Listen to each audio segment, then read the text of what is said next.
झारखंड विधानसभा का चुनाव 2 चरण पार कर चुका है और अब 2 चरणों के बाद स्थिति जो कि पहले से ही स्पष्ट थी वो क्रमशः और स्पष्ट होती जा रही है कि डबल इंजन के साथ विकास की नई राह पर झारखंड को ले जाने वाली रघुवर दास जी के नेतृत्व की भारतीय जनता पार्टी की सरकार अब प्रबल बहुमत की ओर आगे बढ़ रही है।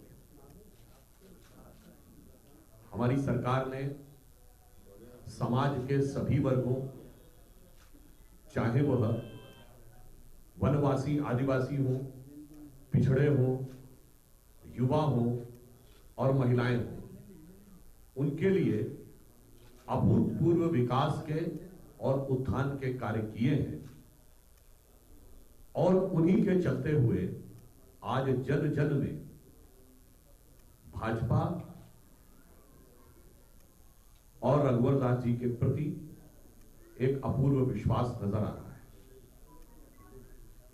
केंद्र में मोदी जी की सरकार ने भी जिस प्रकार से विकास के कार्यों में यहां की सरकार को सहयोग और संबल प्रदान किया, उस कारण से विकास की अभूतपूर्व गति यहां दिखाई पड़ी।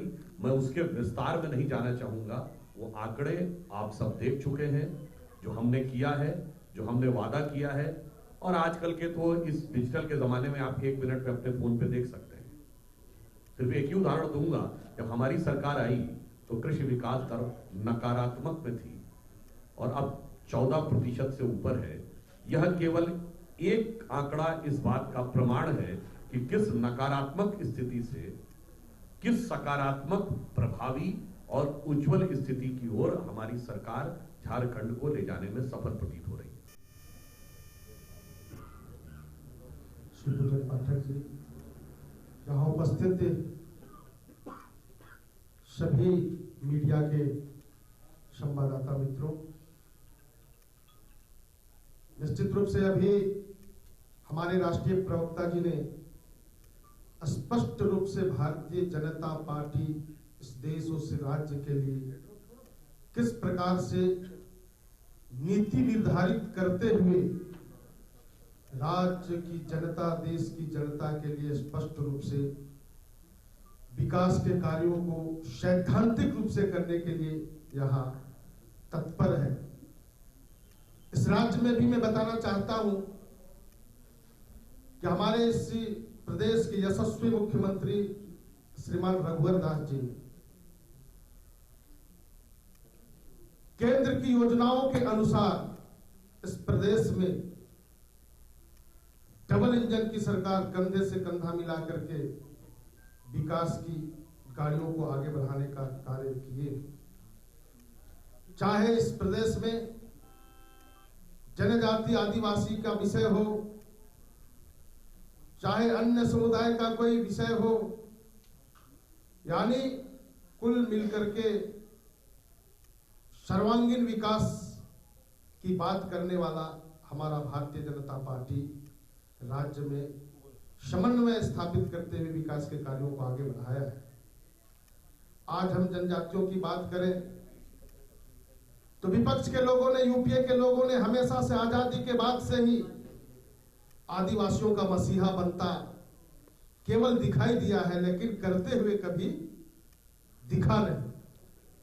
ऐसे परिस्थिति में भारतीय जनता पार्टी ने ही यहां इस झारखंड प्रदेश में जनजातियों का विकास के साथ साथ उनकी आस्था और विश्वास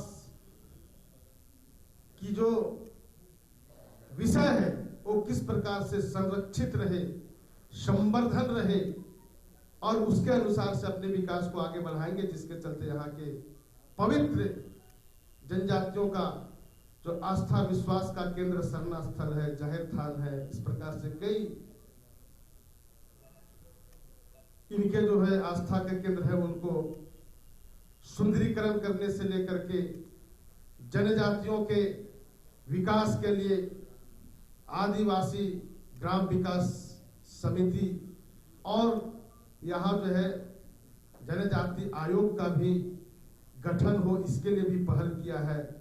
साथ ही यहां जनजातियों का कैसे सर्वांगीण विकास हो, इसीलिए यहां जनजाति के अंदर ही आने वाले जो स्वतंत्रता संग्राम में जो अहम भूमिका निभाने वाले टाना भगत हैं, तो टाना भगतों का भी जो विकास प्राधिकरण बना करके उनकी विकास की चिंता किया है।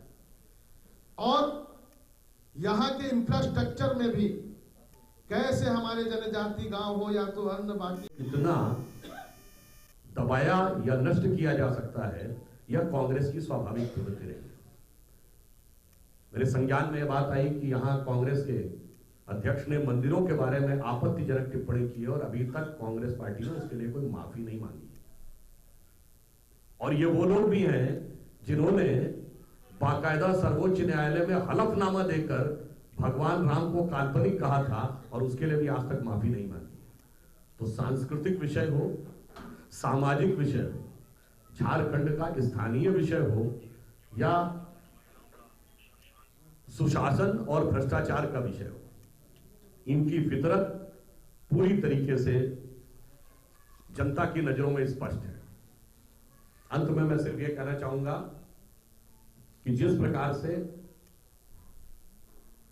दो इंजन के प्रभाव से झारखंड में विकास का एक नया सोपान दिखा, हमें पूर्ण विश्वास है कि झारखंड की जनता उसको और प्रबलता प्रदान करेगी और अगले 5 वर्षों में हम झारखंड को विकास की उन ऊंचाइयों पर ले जाएंगे जो इस अप्रतिम प्राकृतिक संपदा और प्रतिभाशाली मानव संसाधन से युक्त इस राज्य का स्वाभाविक और नैसर्गिक अधिकार था। इसलिए मुझे ऐसा लगता है कि चुनाव का रिजल्ट अब है बहुत साफ। यूपीए यानी राजद, कांग्रेस और जेएमएम हाफ, बाकी सारे दल साफ। क्योंकि जनता ने स्पष्ट देख लिया है, न वो परिवार बचाने वालों के लिए वोट करने वाली है, न हैसियत बचाने वालों के लिए वोट करने वाली है, न वो जमीन बचाने के लिए वाले लोगों के लिए वोट करने वाली है। वो केवल और केवल ईमानदारी से सरकार बनाने वालों के लिए वोट करने वाली है, यानी भारतीय जनता पार्टी की सरकार के पक्ष में। धन्यवाद। अब 2 मिनट केवल 2 शब्द समीर जी से आग्रह है, फिर इसके बाद कुछ। इस पार्टी का इतना शानदार ट्रैक रिकॉर्ड रहा है और अपने वर्तमान सहयोगी के साथ ही रहा है। कितना वक्त बदल जाता है, पीढ़ियां बदल जाती हैं। 25 साल पुरानी बात, 1993-94 जेएमएम ब्राइबरी केस, तब वोट बेच दिया था, अब जमीनों के साथ सौदा कर लिया। और तब भी यही साथी थे कांग्रेस पार्टी, आज भी वही साथी हैं। तो न साथी बदले हैं, न फितरत बदली है, न चेहरा बदला है, केवल इस प्रवृत्ति के साथ झारखंड को भरमाने का एक प्रयोग उन्होंने किया है।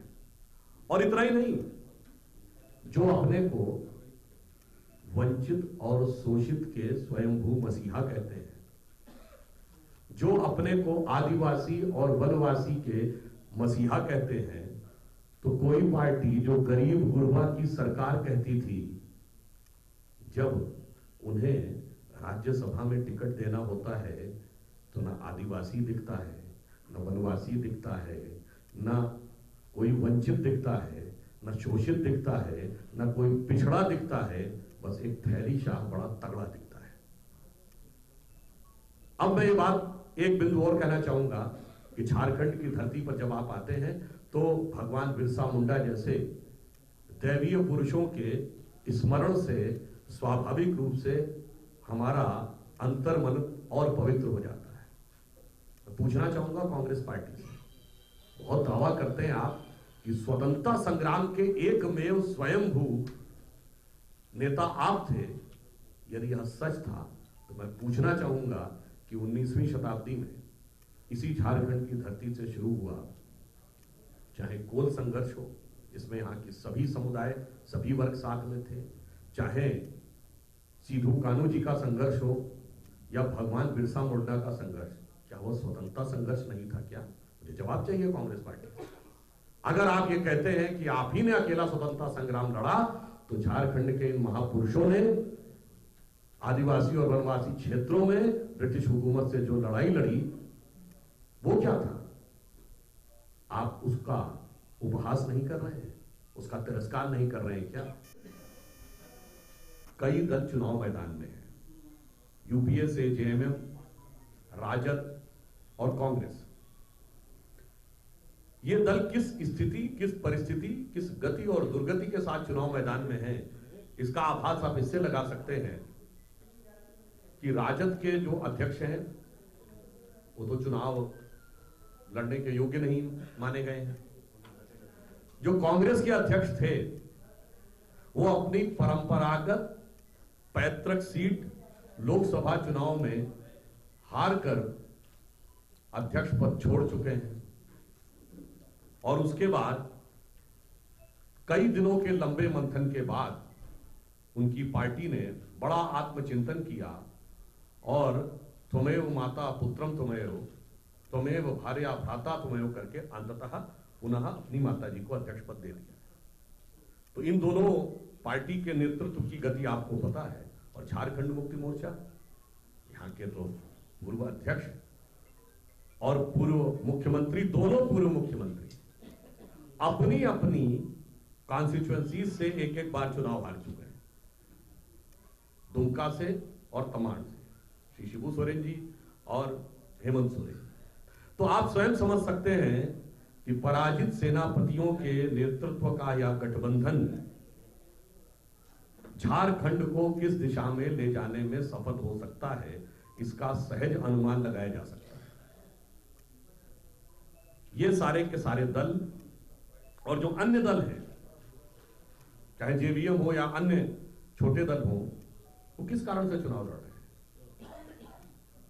यहीं वो सब तो अपनी हैसियत बनाने के लिए चुनाव लड़ रहे हैं।